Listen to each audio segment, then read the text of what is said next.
All you association of, she's my only child, oh. He's my only child, oh. I gave birth to him with grey hair. I suffered a lot before she finally arrived, oh. This, and that. Look, in this video, I'm not talking to only a group of people. It's not a gender-based video. I'm not talking about women, I'm not talking about men, I'm talking about both. It depends on how it's happening in your home. Your spouse, maybe your husband or your wife, is correcting your children or your child. And maybe, to you, she's being too harsh. It's being too harsh on the child. And you feel that the best way to approach the matter is by correcting your spouse right in front of that child that is going through correction. It is very wrong. It is bad. What you are simply telling the child is that your mommy is the wicked one here. Your father is the wicked one here. I'm the one that loves you most. By the time you are telling your spouse, you are beating him too much, that was too harsh. I'm not saying parents don't overdo. Some parents overdo, when, especially in Africa, where children are flogged. But not in the presence of that child. Even if your spouse treatment towards that child is too much and you are feeling is unbearable for the child, what you can do, to salvage the situation, you can go there. If you discover that, okay, the way my husband or my wife is beating this child, it could result to something terrible, you can go there just to correct them.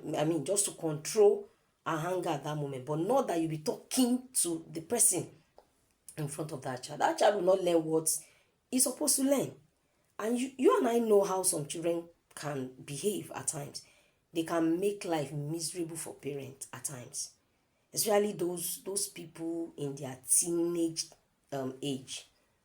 Sometimes you begin to ask yourself, what but at the same time, you ought to put your hands together with your spouse to know how you are going to be correcting your children, not to be talking down on what the person is doing for the child. After the entire scene has passed, the child not being there, you can call yourself together. Darling, it was God that saved that boy from your hand that time. You would have get rid of one of his eyes. Let's be calming down, so that, because if it happens now, is you another running up and down over him? Is you another running up and down over her? So let's also have a way of talking to them and be prayerful. Be prayerful, because most of this attitude that these children brings up, sometimes, I must be sincere with you, they are not ordinary. They are not ordinary. They might have tapped it from their friends in school or saw it in a film or in a movie or something. So it is your duty as parent to join your hands together with your spouse. Don't let your children feel daddy loves me more because he doesn't beat me. That was the kind of upbringing I had. My dad, I could not record up to now a time my dad laid down on me. Never. But my mama, you cannot misbehave around her, But at the end of the day, we discover that it's even better for you to be punished, because a child is just growing. He needs a guide. He needs somebody to guide him to the right path.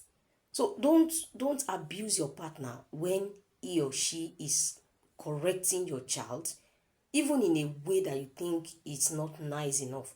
Allow the child to leave the scene before you talk to your spouse or even get angry.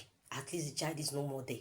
Because if the child stays there and you're talking to your partner in a way that is disrespectful, that child is going to turn out to be something else in the future. So watch it.